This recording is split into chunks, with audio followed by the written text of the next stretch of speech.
Alright, so welcome back to the next video. Looking at our sheet where we're at on the packing list, I'll pull this up so you can see what it is that I'm reading off of. On the packing list here, we are right now at about number 8.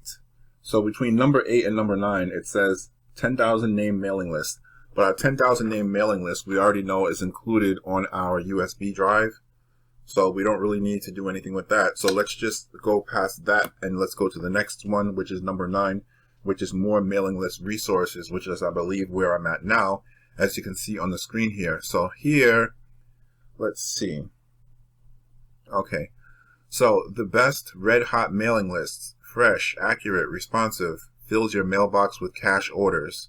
So basically what you see here on the screen is a sales letter for a mailing list broker.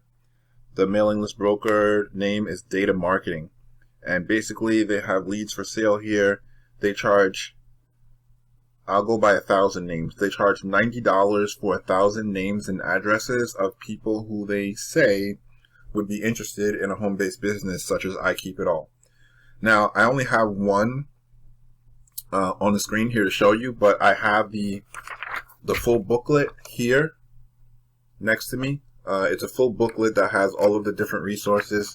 So just estimating based on the other documents I have, this is probably about 15 sheets of paper here, which are different mailing list brokers. So the one that you see on the screen here, page 2, is basically the same thing for another company.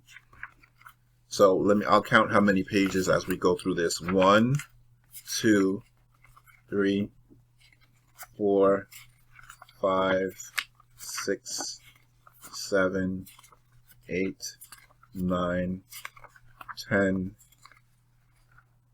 okay, 11, 12.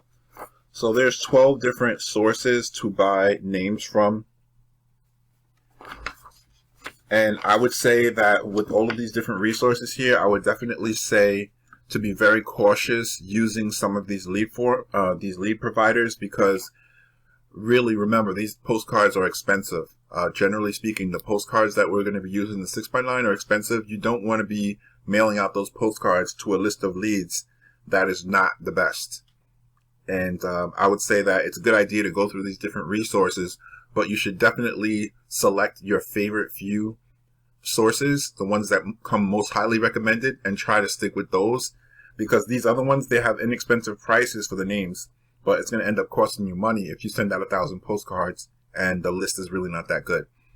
So like he said before, the list is it's a very important part of your postcard marketing. So we definitely don't want to just mail to any old list. We're going to stick with the ones that are highly recommended, but it's also nice to have some other stuff just to look at here to see what other companies are out there. And you can always do some research online and find out if anyone has reported having any type of good or negative experiences by using their mailing list.